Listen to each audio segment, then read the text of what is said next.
If you are a coach, a trainer, or a physical therapist working in team sports, then this one is for you. How do you build a fulfilling career in sports medicine and performance when time, pay, and opportunity feel capped? What if I could show you examples and share stories with you about how to define your own path beyond the confines of team sport? Today's guest, Tyler Lesher, has lived that exact transition, a career that included UCLA men's basketball, the G League, the NBA, and to now building a thriving private practice and education platform. His career is proof that the path forward is bigger than the job title you started with, and he's here to show us what the expansion really looks like. Let's do this. Welcome to Finding Small Wins. My name is Adam Loiacono, and I am a sports physical therapist and a performance coach. I have worked with teams and athletes in men's and women's professional basketball and soccer, including the NBA and MLS. The purpose of this show is to pull back the curtain on sports. We hear from industry leaders and experts who share their experiences and their stories. I want to use these conversations to learn how to upgrade our own health and performance, while also finding the small wins that help us maintain high performance in everyday life.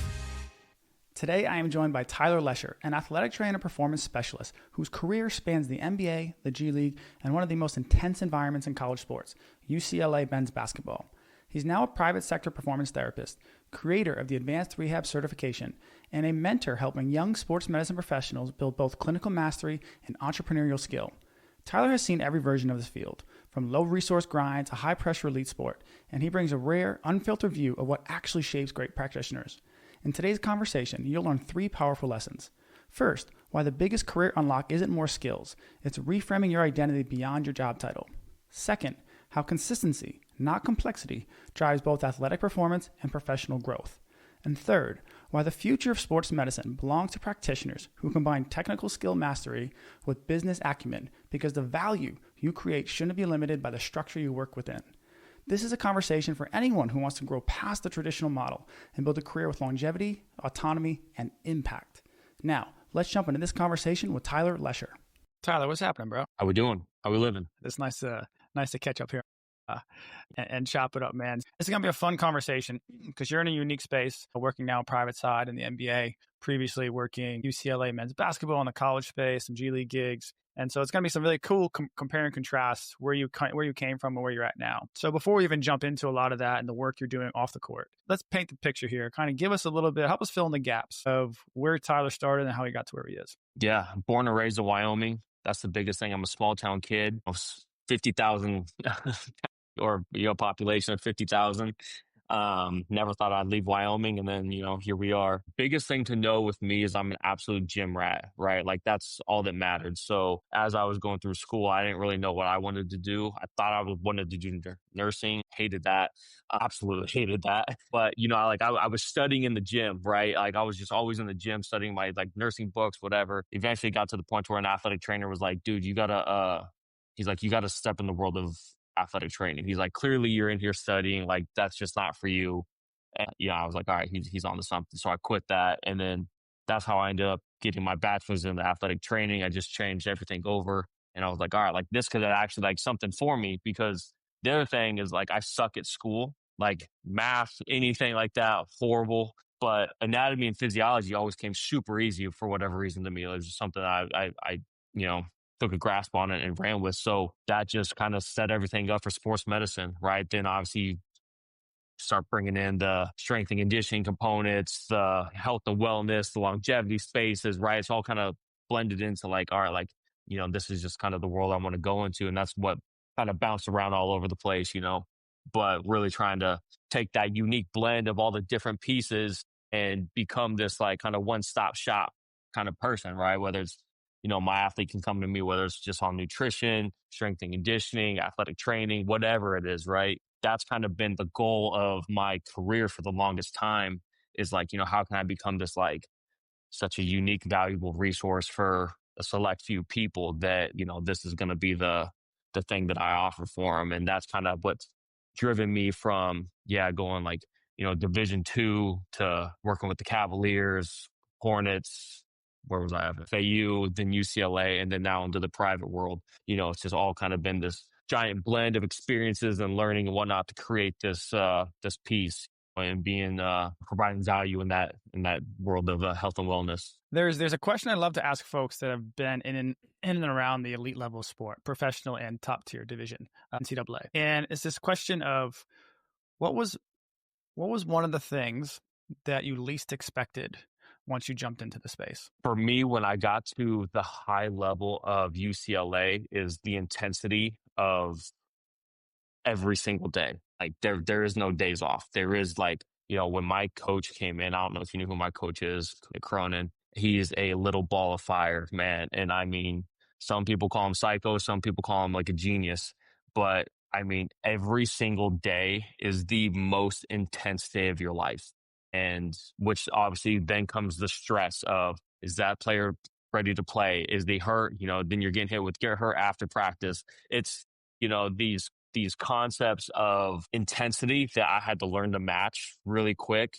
G League's not intense, right? FAU, minimal intense. UCLA, trying to hang the 12th banner, just the upper echelon of intensity when it comes into like every practice is life or death. Every game is life or death. And, one of the best examples I could think of is like, it's like my first game in at UCLA. We play Gonzaga. We get waxed by like 30. I still kind of have that NBA mindset. I walk in, I'm like, guys, bring this in. Come on, break up. We play again in like 2 days. Come on, bring it in, break. I do that.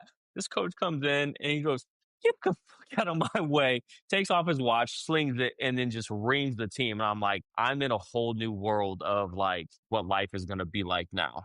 And it just, opens up the door to be like, all right, like this is a true eye awakening, eye opener moment. And that was the biggest adjustment for sure. With that amount of intensity, right? I could hear, let's play a little game here. You got the devil on one shoulder, you got the angel on the other shoulder, right? The practitioners, right, are probably like, ooh, that's too much load, that's too much intensity, that's too much volume. And then you've got the other, voice on your shoulder saying, no, like this is great. This is how we push the barriers. We got to break things down, push them to move on to the next.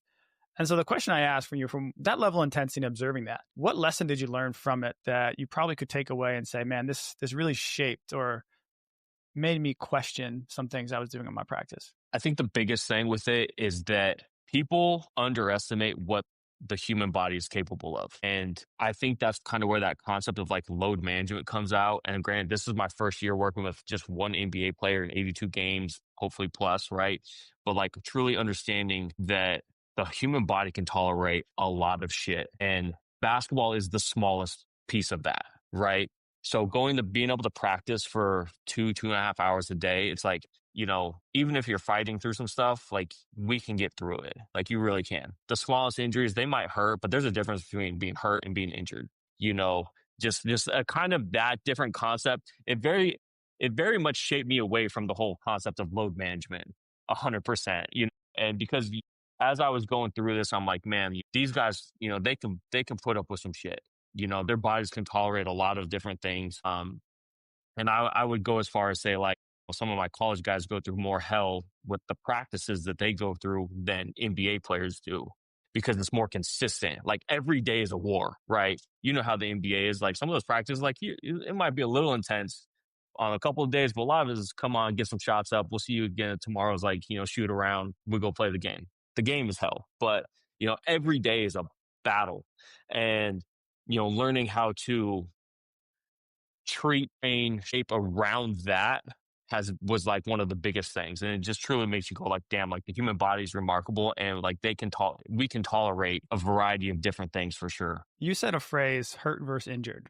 Tell me more about that. I say you get hit and you have a bruise, you're hurt, but you can play through it. Injury, you're probably being sidelined, right? Like that's just kind of a different right or wrong mentality. But like, if you're injured, it's something that, it's like, we're actively treating, we're probably training around it, or, it's affecting our training a little bit, versus if you're hurt, we're going to treat it. We're not changing anything, right? Like you're still going to go out there, you're going to get your reps and you'll go through the process like that. And let me throw this perspective at you.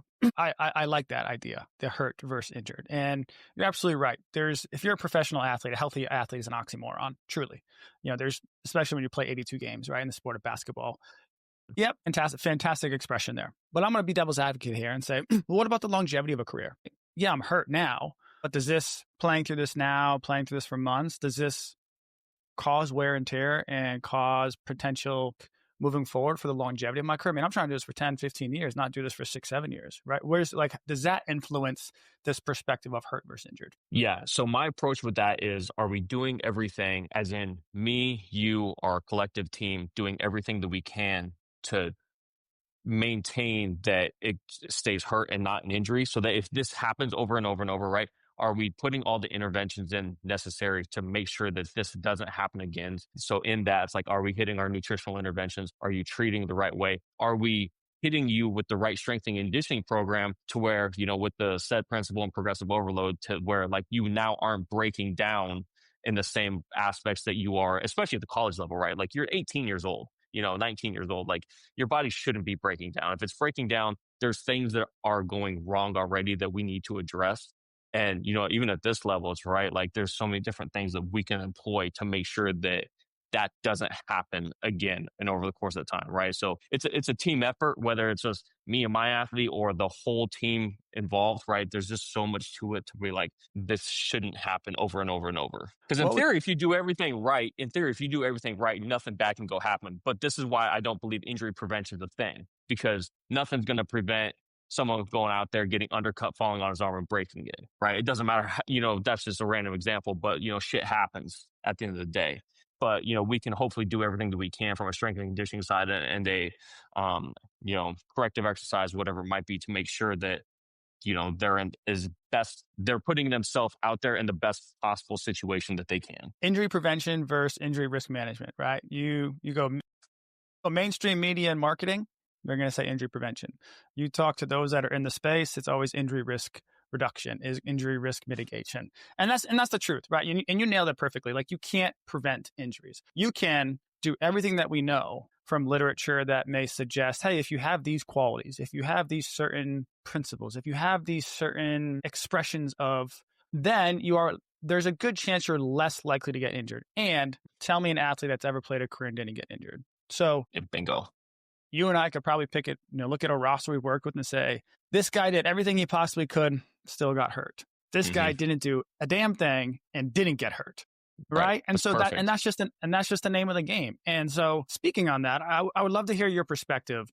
Excuse me there. In the modern world that we live in and all the things that are available to us and what you know about literature, what you know about evidence, what you know about everything in your career. If you could pick 3 things that you really value that you believe truly move the needle in injury risk reduction, what would they be? Gut health testing, probably, and include that. We're talking fecal testing, blood testing, urine testing. The reason why is because I think that the base level of a lot of our issues, just as human beings in general, has to do with systemic inflammation, right? So if we can mitigate, if we know the things that we can eat, drink, whatever, that mitigate systemic inflammation, I think that puts us in a way better position for sure to where we can't get injured. Or if we do get injured, we are healing at a proper timeline, right? That we're actually putting the right nutrients within our body. 2, strength and conditioning. I'm also a meathead, so I have aggressive bias towards that. But I do think that the best form of injury prevention is a proper strength and conditioning program. I think that is by far the best thing out there. 3, I don't even know if I have a third one. I think the biggest thing is, outside of that, I truly think it's a proper movement screen, which I don't know is actually out there, but a true movement screen to where you can identify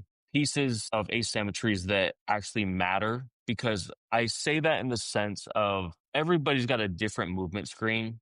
I think they're all trying to say the same thing, but I think the biggest issue with a lot of it is that movement screen isn't going to reflect how my player works under load and intensity qualities. So trying to find that third piece that I don't think is even real yet, and I know that's what they're trying to do with all the different sports science shit and whatnot. I think having something out there would be that third piece of what we truly need, right? Because we can never replicate game load. We can barely replicate practice load. And having that, piece out there would be a true game changer. Be all right, here's the things that we need to hit that are truly a game, game quality. I'll also preface this, and this might be complete bullshit and just a thing that I've noticed, but when you look at NBA players, and this is one of the reasons why I think that you start to see a little more players get hurt with some of the tendon injuries and whatnot. I question how hard they actually go throughout the year, and I question how hard they go out throughout the game. When they get the ball, they go significantly hard. And you want to talk about like acute spikes of workload. The difference of having a ball in their hand versus not having a ball in the hand are light years different, right? And training when you have training at that intensity of a game intensity with the ball in your hand is something that we rarely replicate. On top of that, add 82 games, playoffs, stuff like that, right? You get where I'm coming out with that. I think it's just something that we struggle getting to at that level. It's very hard to do, right? If I tell you, hey, let's do game speed, are you actually like, what is game speed, right? That's what I'm getting at with that. So this is a great conversation here. A great topic. And it stems around intent and effort. And when you're talking about rehab, meaning whether not everyone here listening is basketball enthusiasts, right? But we're just talking about athletics and wellness and longevity in general, right? And intent, effort are going to shape whatever adaptation you are trying to pursue. And you're absolutely right. And I remember back in my days of working sports science and soccer, and I was responsible for making sure the guys that weren't, because you can only dress 18 players on a roster per game, but you might have 27 on your roster. So the 9, pending any injuries, the 6 to 9 guys that weren't dressing, my responsibility was like, hey, Adam, make sure they stay fit. And man, like it was really, really hard to design drills, design small-sided games that replicated the workload intensities that an 11-a-side game that had intent and effort, exactly. Oh, this is meaningful. Yeah, we can go out and play 6v6 in the half field and get all the distance and high speed running. Yeah. But man, just the intensities, right? The intensities just aren't there, right? And so I appreciate you calling that out and asking ourselves, look ourselves in the mirror here as practitioners or even people that are trying to improve their health and performance of, I can do all the right things and have the perfect plan. But if the intent and effort to achieve the certain intensities or volumes that we need to hit, are they really going to move the needle? It's a great question. It's a hard one to answer. And I'll even double back here and share my perspective on the whole movement piece here too. Listen, I'm by education and training, physical therapist too. And the profession of PT loves to be experts in movement. But you nailed it on the head and said, we all have our own subjective bias towards what good movement is, even what good posture is. And I think we're starting to get to a better space of some folks teaching us more about shapes and teaching us more about archetypes and certain affordances and what certain postures and movements actually allow you to do. And that's the pie in the sky that still no one has really solved. Right. Yep. There has been multiple attempts at a lot of investments in some of these practice facilities. We're going to put 3D motion capture cameras in here. We're going to do markerless technology. We're going to look at biomechanics and we're going to look at jump profiling with biomechanics and see what we can see. And at the end of the day, it's still really, really hard to replicate what they do on court. And even then, it begs the question, like you said, basketball players. Well, what about the way a basketball player runs versus a soccer player runs versus a track athlete? We all know they run differently, but is that because of lack of skill and effort and coordination, or is that because that's what the environment and the task, meaning the sport itself, requires? If you have to constantly stop, start like you are in basketball, you probably are going to have a forward foot strike, right? You're going to have more front side mechanics and back side mechanics because you never get to open up. And so it's a very complex situation when you start talking about trying to analyze movement. I will say this, where I am hopeful though, is just the world of AI and pixel technology just from a single point camera. I have been able to have some access to some cool apps and some cool companies doing some unique things in that space. And I do think in the next 1 to 3 years, we'll have more access to be able to create the data set that we need to evaluate movement. And at the end of the day, if it ain't broke, don't fix it. In the world of high performance. And I think no better case of that is Scotty Scheffler in the PGA, right? I think by textbook, a lot of folks will say he's got an ugly swing. And I remember hearing his coach at some point this year, Lesher, said, you want to touch that? The dude just won three majors back to back to back. Why would I touch that? Yep. And this is where there's this whole world and profession that you and I live in is well, if I adjust this a little bit, I can extend his career. Show me the research that's going to say that's the case. I think the only one that really, I think the only one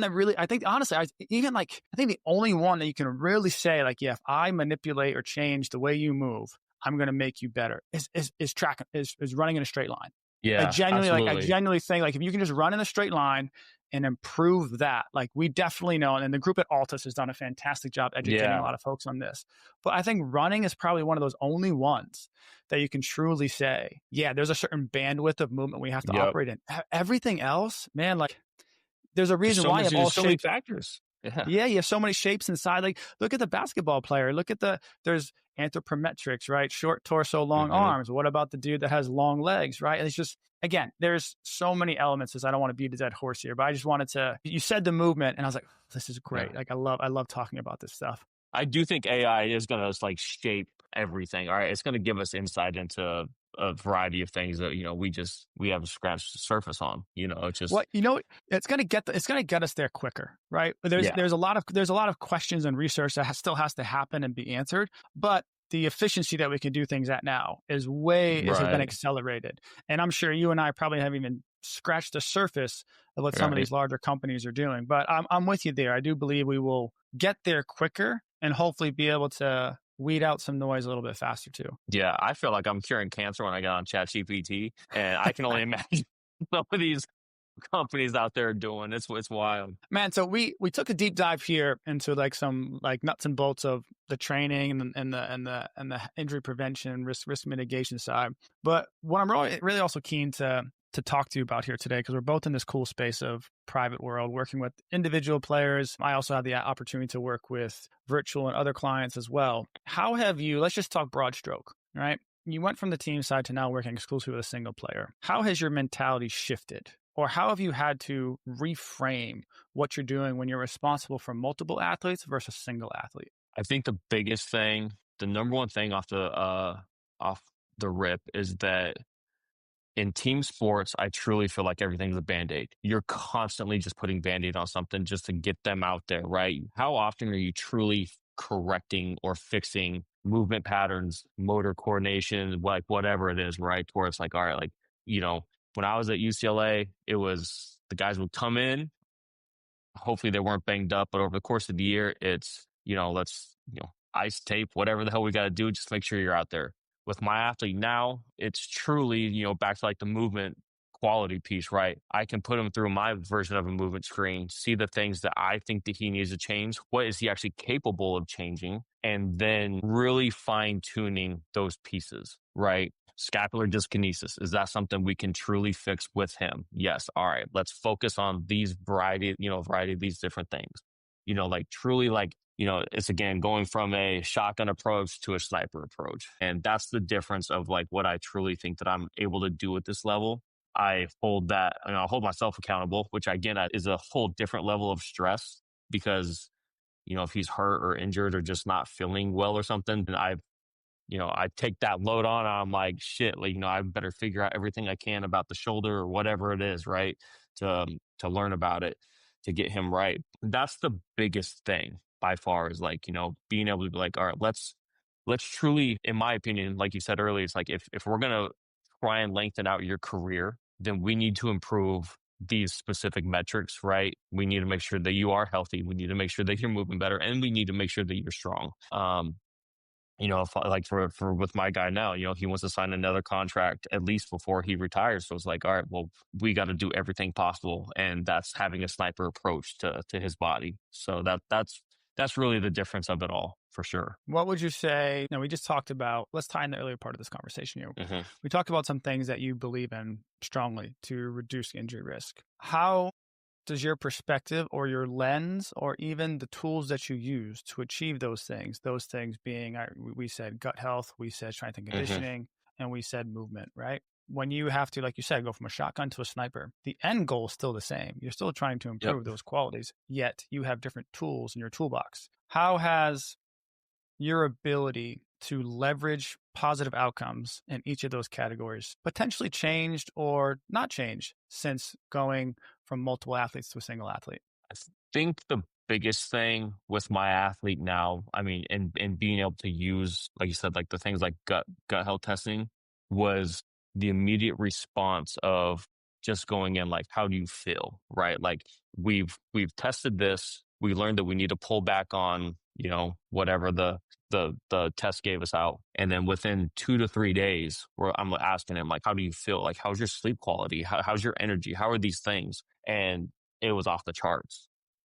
Just from removing foods that were inflammatory to him that in for guys like you and me, or probably most of the people, are perfectly fine, right? And just being able to, again, like, see that immediate impact, it was huge, right? So then obviously, of course, with my athlete, it creates immediate buy-in with any other intervention that I want to employ. I'm not sure if I answered your question entirely with that, but yeah, that's like the biggest thing that I would say with it.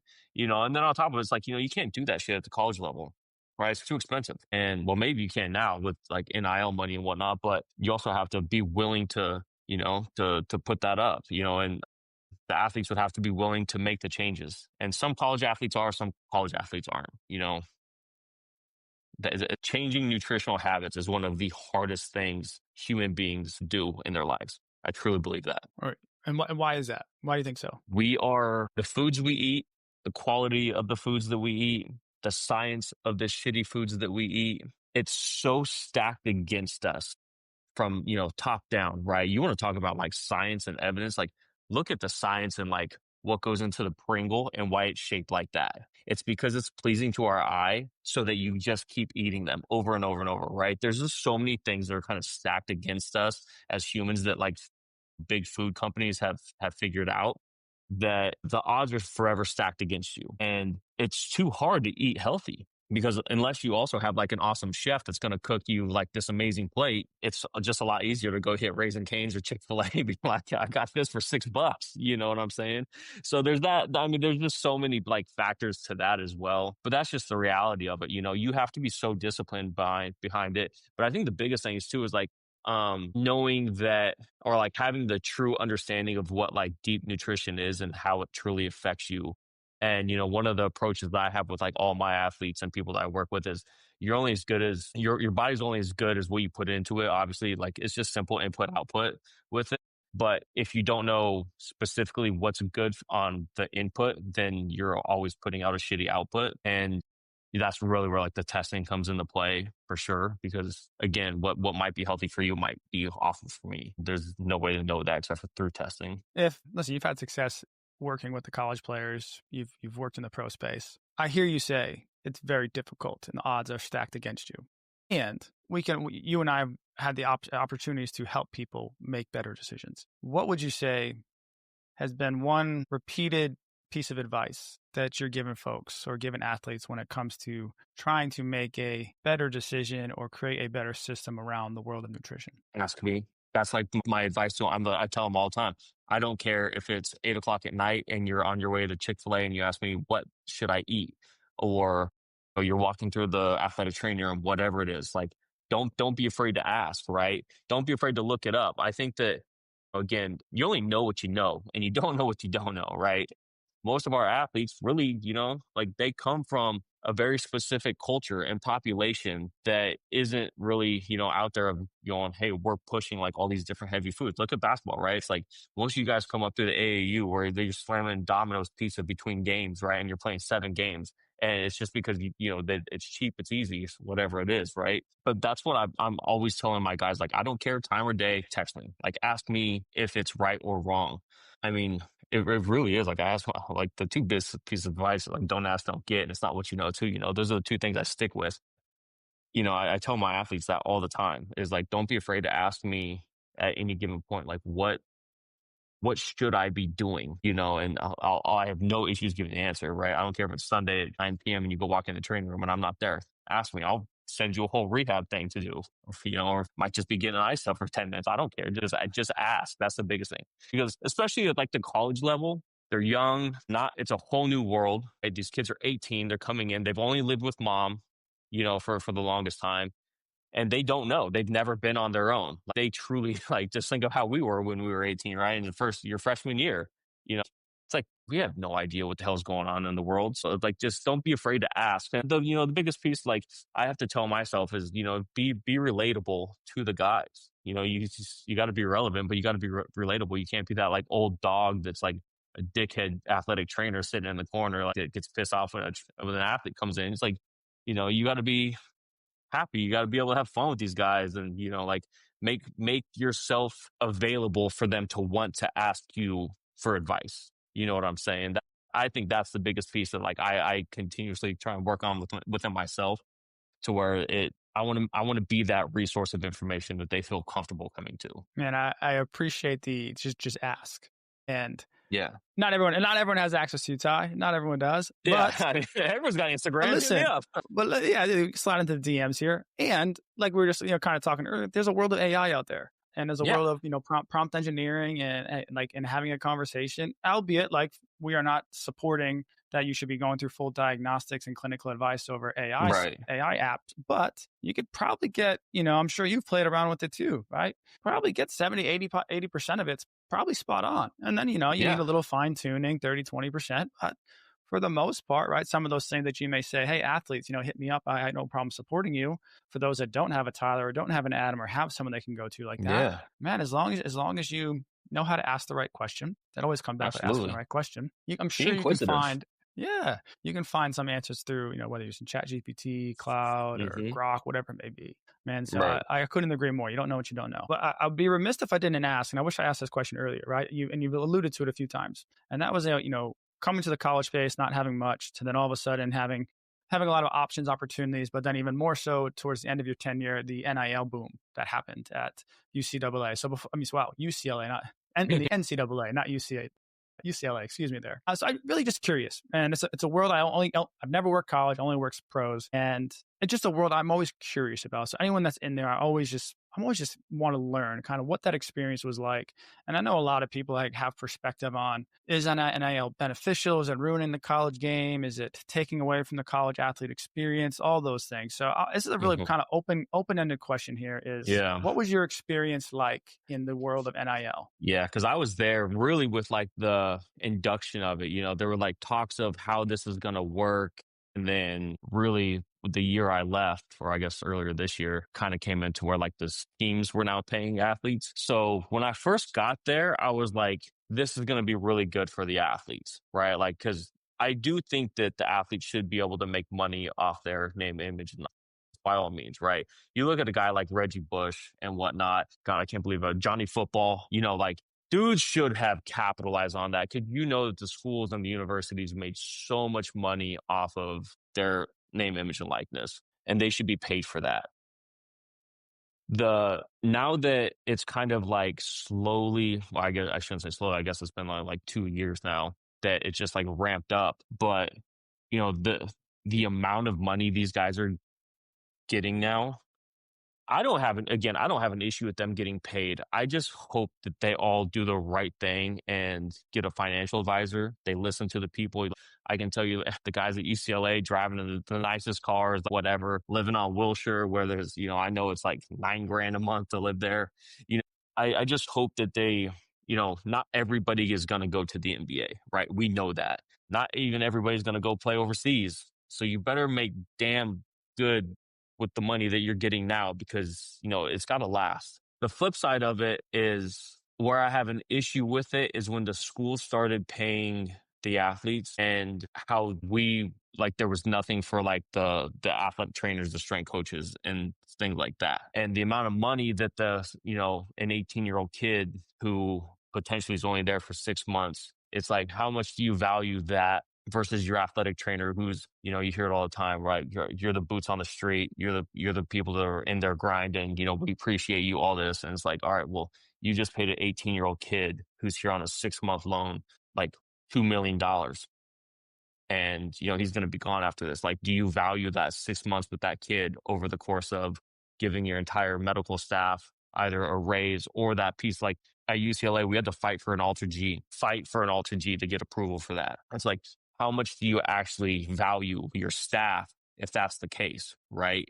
And that's the question I have with it. And the issue I have with NIL is every athlete get paid. I want you to get paid. You guys should all get paid your worth by all means. But when the schools are starting to pay these athletes and it's like, it's not a what's in it for us type situation, but it's like, where's our value?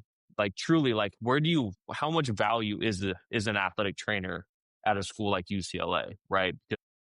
Based on the pay for NIL students versus an athlete or versus an athletic trainer, it's about 1/20th.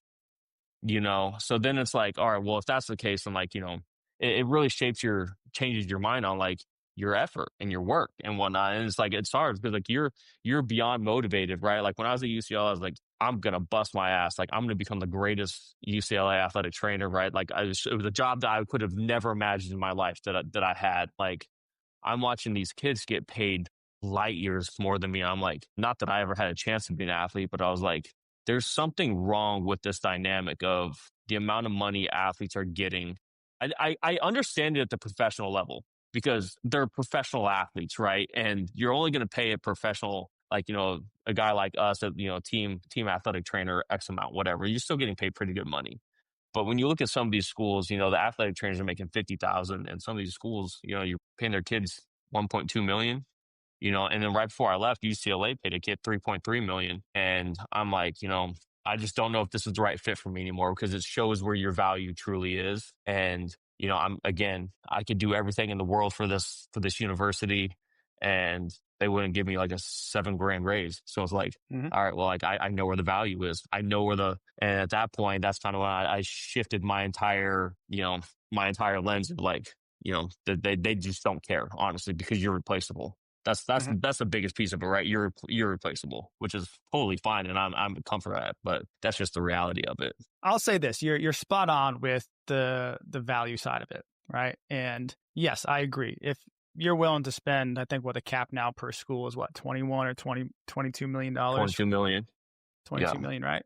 If you're going to spend that much money on athletes, isn't it worth your while to spend maybe a small percentage of that on the insurance policy that's going to protect them or help them out, exactly. right? And that was the way we always position in the NBA. But I'll share this with you, and I think this is what's going to happen in the NHL because I've already seen it with one job that I was supporting hiring. And so there was this men's basketball program that reached out and said, "Hey, we need some help trying to find a physical therapist for our team." This particular Hmm. team had some big names for NIL money, and I asked, "Okay, what are you guys paying?"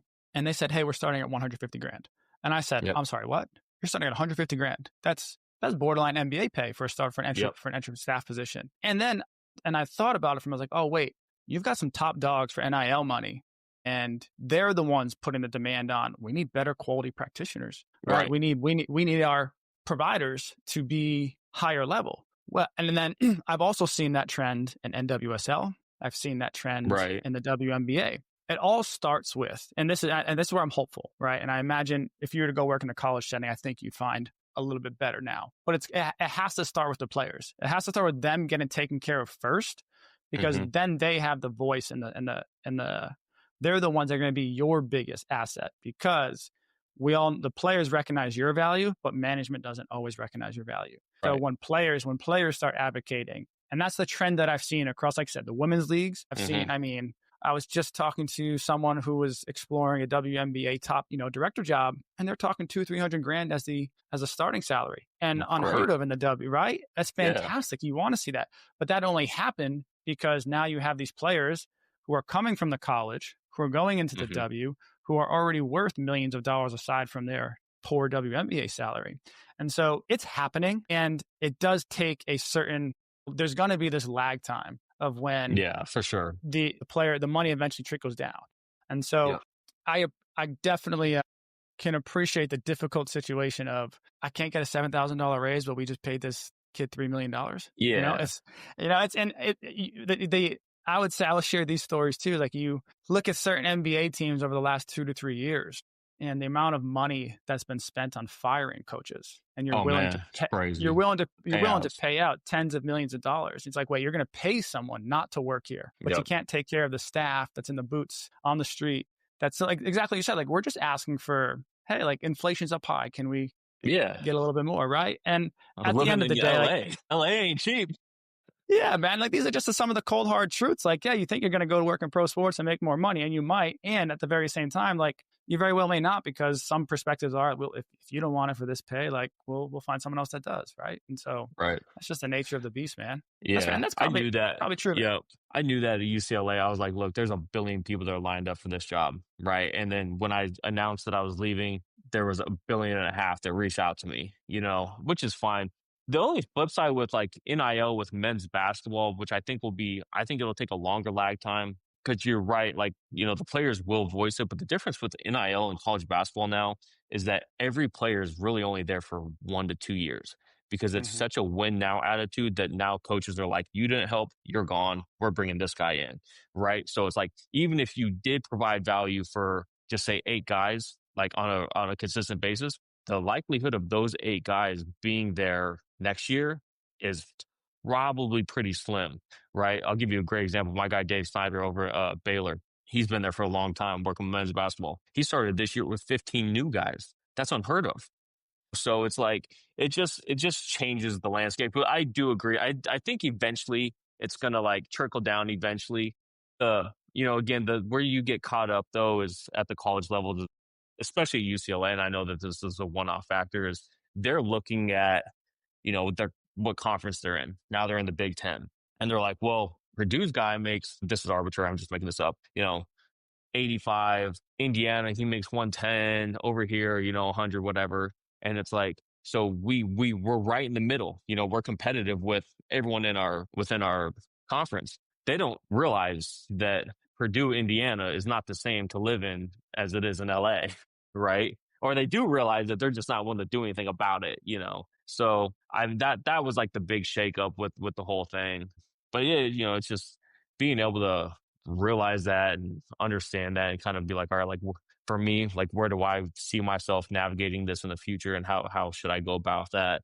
I mean, it was definitely one of the factors of like me going, all right, what's next for sure. So then with that, right? So you learn like, okay, wow, like I need to let's just say create the wealth, create the value that I Yeah. want, right? You're an athletic trainer by trade and trading. I use the analogy of, some of these allied health professional degrees, like we will always have a technical skill set. And that is exactly Hmm. what that professional license allows us to do. And at some point, you max out your time and you have a ceiling and people are Yep. only willing to pay a certain amount of money for that service. There's a cap to that, right? You have done a great job carving out your niche and some side hustles and some other business ventures. Likewise, I've found myself doing the same thing, being no longer Yep. on the team side in the private space. So this is where I'd really like to take the conversation. I think you and I are both have a small passion for trying to help those that are still in the trenches of team sport. And I remember in team sport, man, like I know the time is coming. I just don't know when. And what's the Hmm. catalyst going to be for that? And at some point for you, you had a catalyst for you too. So where I'd like to start here is, what are you currently doing aside from your technical skills of being an athletic trainer, performance therapist? What are you also doing to grow business and to fuel the entrepreneur spirit? Yeah. So the first thing I have is the advanced rehab certification, which is originally started off for just athletic trainers. Again, to just like give back, and then it's turned into this athletic, just sports medicine as a whole. ATs, PTs, strength coaches, all taking it. It's just it's a 4-night course, and now people can just take on demand, which is great. But I do that, and then starting in January, my sports business side hustle class. And this is really, it's something I'm very excited for because I want to really, what I'm trying to tell athletic trainers and other sports medicine professionals is it's time to take your career in your own hands, and nobody's ever going to blame you for trying to make more money. Even when I was at UCLA, for example, my coach was like, dude, do whatever you can to make extra money. I'll support you going out and working virtual clients, by all means, because he understood it, which was one of the great things about him.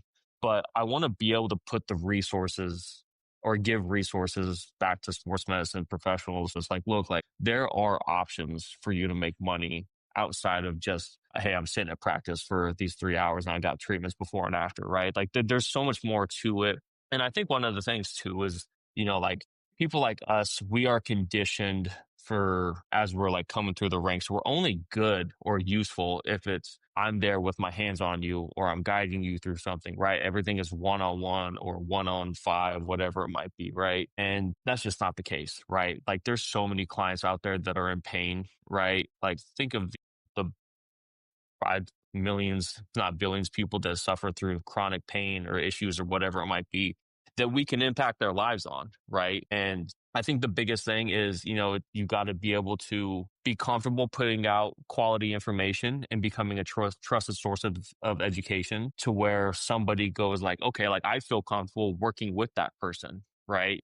And, that's really where the base of this sports medicine side hustle class is coming from, is like, how can we put out information, build out an offer, and then be able to pitch it more or less. And I tried to make it very repeatable so that, in 8 months, if you have a new business idea, it's like, hey, we'll just copy and paste the same structure, change everything within it. But those are the two big things that I have going on right now. The biggest thing is like, yeah, I just want athletic trainers to be able to take, or I gotta stop saying that, sports medicine professionals to be able to put money back into their own pockets, right? Because there's so much money out there. None of us went to business school. We really have no idea, right?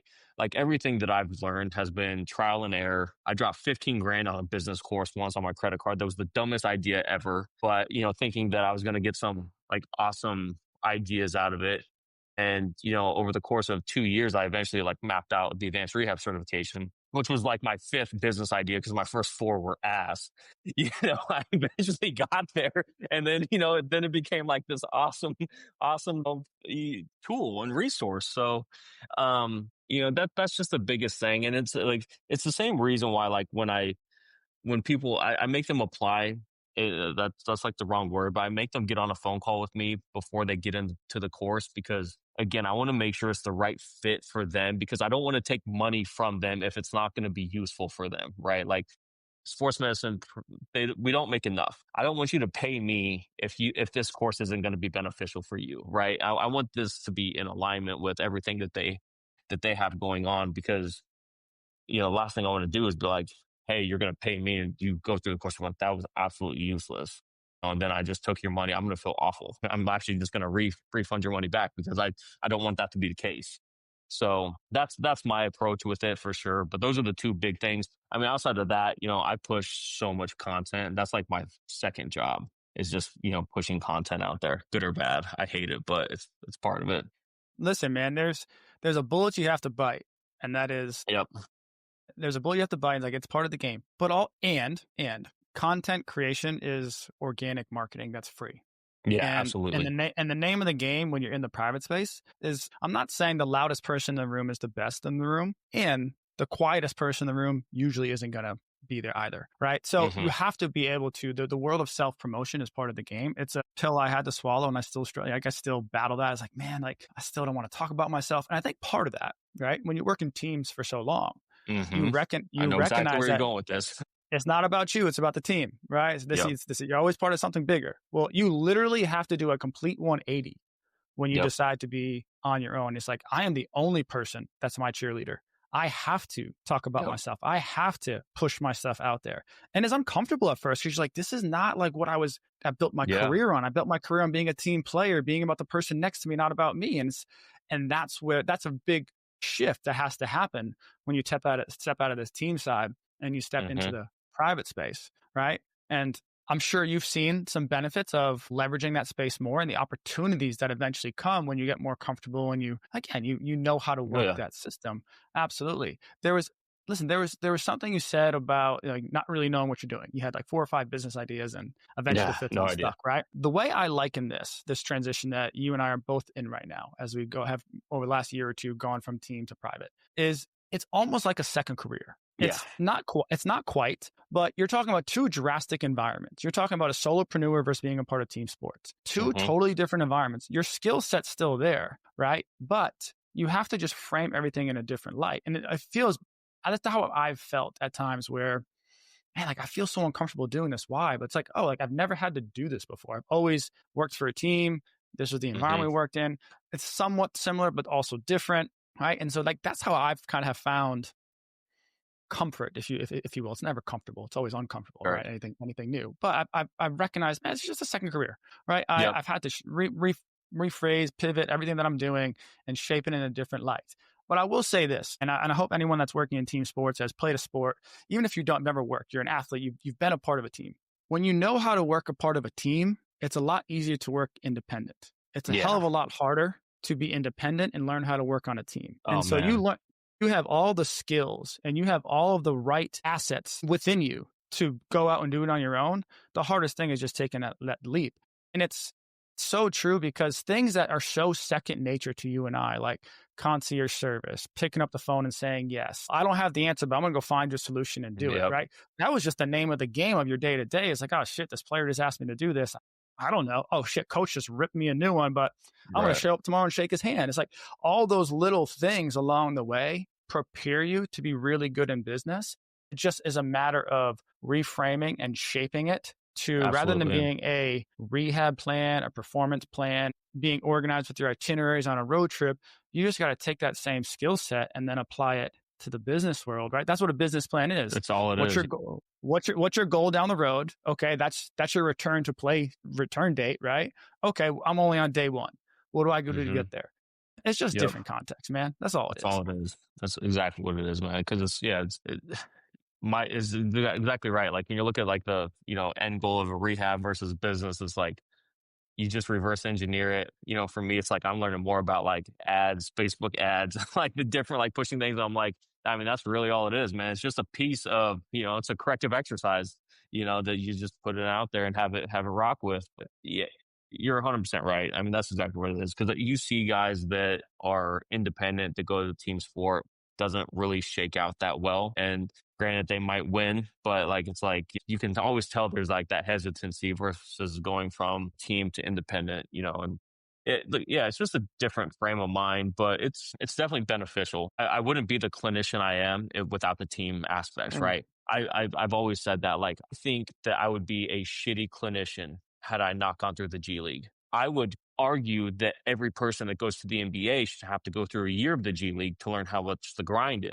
The G doesn't mean Gatorade, it means grind, right? And I did 4 years in there. It was arguably some of the best 4 years of my life because it made me become such a good clinician because I was both the strength coach and the athletic trainer, to where like how to navigate them both and intertwine them both to where you could get like good outcomes with it. That had I never done that, right, I probably would have just had such a solo minded, like almost athletic trainer focus on everything. On top of the fact that you just learn how to do rehab, whatever it is, in these small, tiny, shitty hotel gyms, right, that have nothing but a bench and a 10-pound dumbbell. But it's like you can get a lot of good work in with that, believe it or not, So it just, yeah, all those different things end up making you become such a good clinician. That's kind of a tangent, but to where it does shape you to be when you go on your own, you're like, all right, like I feel confident doing this, because it's hard, but like I feel confident doing it because it's second nature for us, right? So like you said, it's just changing the map and pursuing a different course. If you could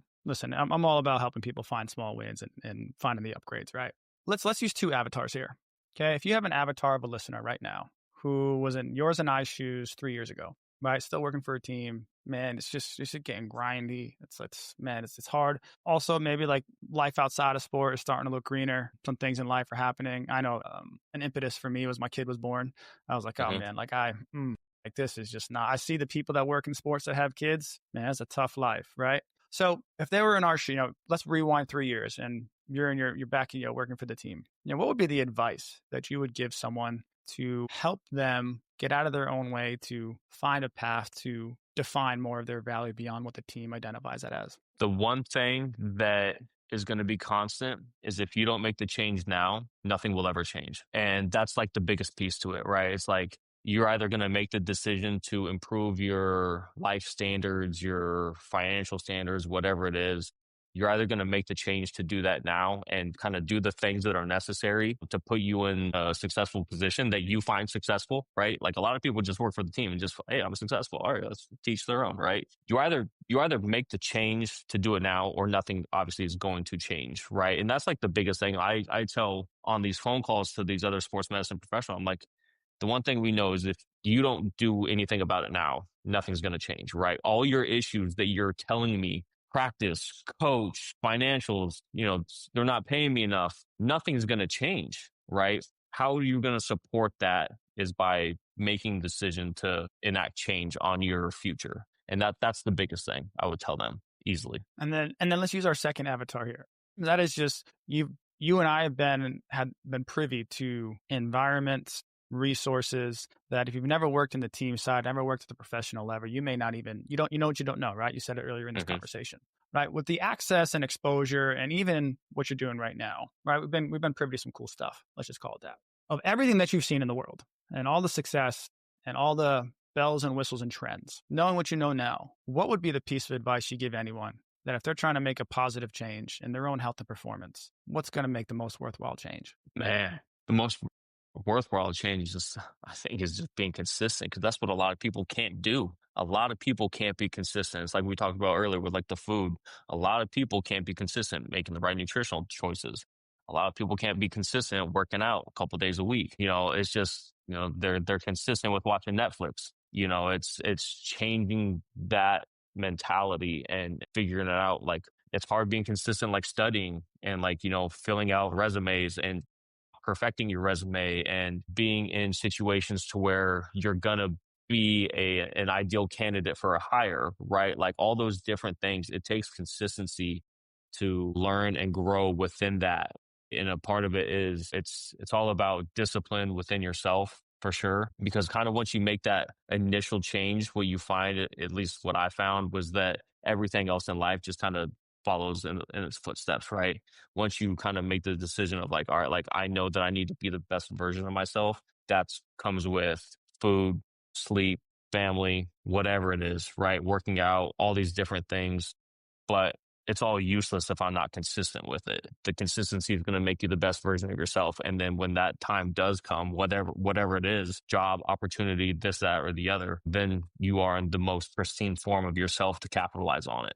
That's the biggest thing. Consistency is overrated, man. Like I tell, right? But like I tell my athlete all the time, right? Because he's worked with so many different like staffs and people and this and that. And I'm like, dude, like I'm a very like mellow, go with the flow, like, but like what you're gonna get with me every single day, right? And if I can just be consistent for him, then he knows what to expect every day. He might be having a shitty day, but he knows that like the energy I'm going to bring is going to be the same, right? It doesn't matter like what it's going to be. And I think that, all of that starts with like, again, like my consistent morning routine, get up, work out. I make sure that like I take care of all my things first, right? Because if I get up and I'm not the best version of myself for him, then I'm putting myself in a spot of liability. You know what I'm saying? So like, there's the things that I want to check off before I even knock on his door. And that's a big thing. That's a huge deal to me, actually, right? It's, again, just being consistent. I think that's where like a lot of people go wrong. Again, like it's hard to sit in a training room for 12 hours, right? And we do it a lot,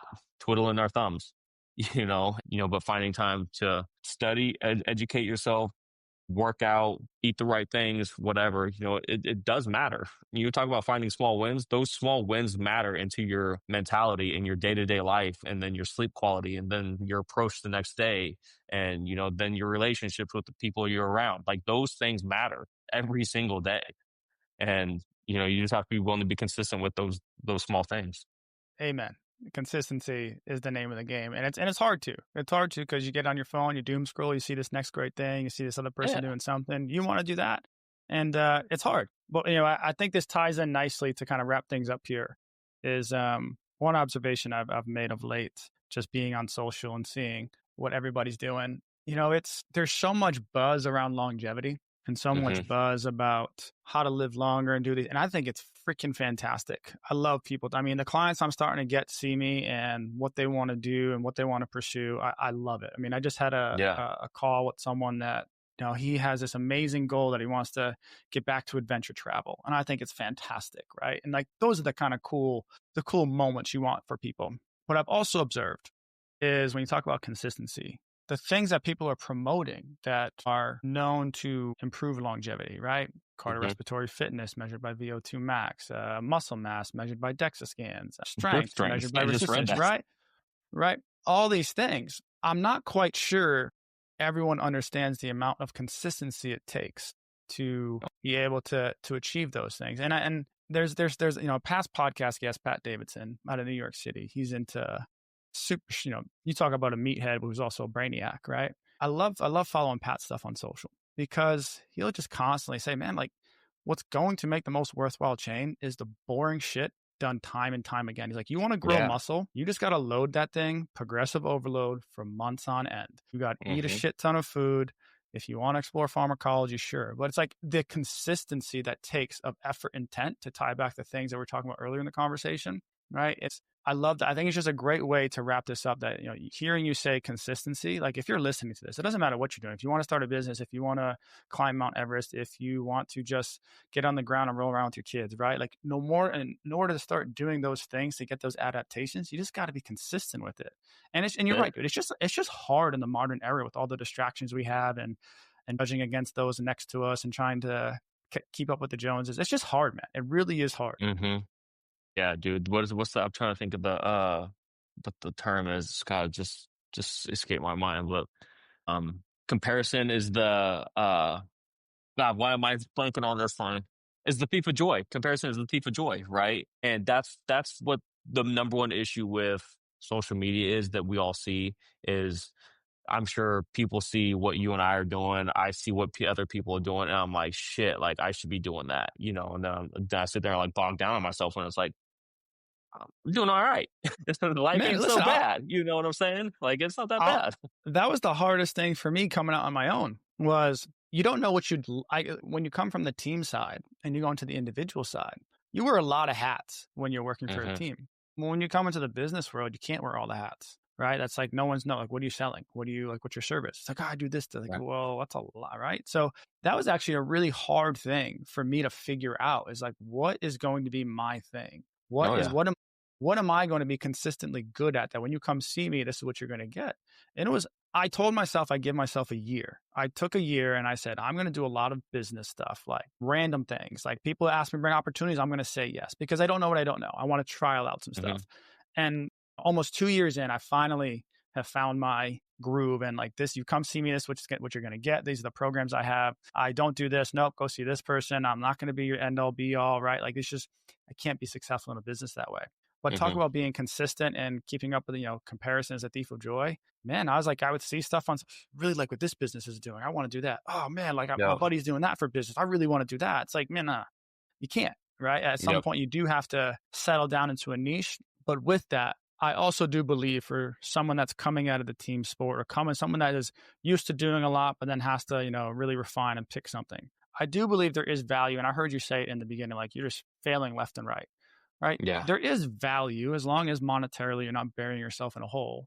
There is value in trying a lot of things at first to, again, figure out what do you like, what do you don't like, what's your market that you live in, what's hitting with your market, what are you successful at that you can turn a profit on. Like I found a lot of value. I look at all the things I've done in the last 2 years from a business. Some of the stuff I still do, some of the stuff I punted after one client or one opportunity. It's like, nope, don't like this. I'm not doing this. Not for me. Right. But there is value in that in order to figure out what you want to be consistent at. Yeah, absolutely. I mean, it's no different like social media. I'll give you a perfect example is I hired a PR team and they were awesome. And, we were trying like all these different things about like, what's going to hit, what's going to go viral, what are like, or cornerstones, all these different things. And the one thing that I hated did the most, right? And it was these stupid reaction talking videos. And they took about 2 seconds to record and do.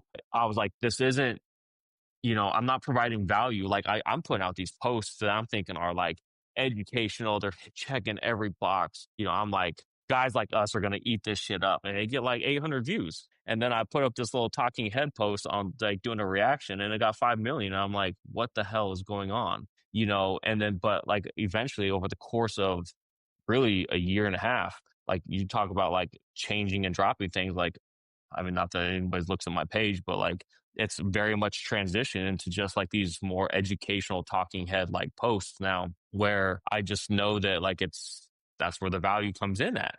I don't like it, but that's again, roll with the punches with it because that's a big piece of it. Well, that's social, right? So let's share this perspective. And this is how I've kind of learned to categorize my posts. You have 3 types of posts. You have the reach post, like discovery, which is probably what those ones you're talking about, right? You have one like, I've seen them, right? You're talking head, like an injury happens, you say this, right? I think they're awesome, right? Because you have credibility in that space to really talk about it. I've recognized same thing. Like there's been a few lately, I've tried to pivot on some carousels and you talk about more like global headlines that anybody can be relatable to, and you just try and eachly just story tell deeper and deeper with each slide. That stuff's hitting for me really well. So you have these like reach categories, but then to your point, like the ones that like you're like, oh, man, this is like who I am, right? This is what I'm my expert. That's only a small portion of your followers, right? Yeah, that's what's so unique absolutely. about social media, is right? You have the reach, Then you have kind of like your maybe like one or two niches, like your sub levels. But then you have Yep. like your really refined, like this is for like a select few of followers, right? And that's Yeah. just part of the game, man. Like, and you wouldn't have realized that if you didn't work with PR. I wouldn't have realized that if I used to do all your A/B testing and see what's hit, see what's not hitting. But Yep. ultimately, it's just part of the game, man. And it's like, maybe this is true for you. You tell me. I also still judge myself against my peers, but my peers are still working in sport. And it's like, wait, 100%. we live in two different environments. Like I can't be comparing myself to you because we live two different worlds. But like, there's also like, man, like it's just part of like, I don't know about you, but almost all of my jobs up until I took the time away in private space, I always was with the team. So the last 2 years I've had to, you talk about, identity. This is the first 2 years of my life from the age of 6 that I've never been a part of a team. I've had to create my own team and my own community, which has been absolutely amazing. That's been fun, right? But talk about trying to, my friend who, people that I respect in the field, they're still working for teams and they're talking about doing this. Why should we be doing that? It's like, no. And that's not your world anymore. Hey man, this was fun to finally catch up. And I'm really, I'll tell you this, man, I'm proud of the work you're doing. Seriously. Like it's exciting to see. It's hard to do what you're doing. It's hard to do what you're doing, man. So keep on keeping on. And of course, we want people to connect with you. And I want you to continue to grow the space that you're in. So how can people get in touch with you, man? Yeah, Instagram's probably the best thing. Dr. T. Lesh on there. And then LinkedIn, just Tyler Lesher on there. Those are by far what I'm most active on. I don't think I'm active on anything else, actually. I tried TikTok. It's useless for me. So just Instagram. Well, we'll make sure we connect in the show notes, Tyler. And hey, bro, I appreciate you connecting, man. And thank you for sharing all your perspective with everybody. Thank you, man. Awesome. I appreciate you. Thank you. Thanks for tuning in to Finding Small Wins. If you enjoyed today's conversation, make sure you hit subscribe so you never miss an episode and leave us a review. It really helps more people discover the show. And if you're looking to take the next step in your own performance and rehab journey, head over to adamloiacono.com and sign up for my 3P Injury Prevention Toolkit. It's a free resource built to help you move better, train smarter, and stay in the game longer. Again, thanks for tuning in, and remember, keep finding your small wins.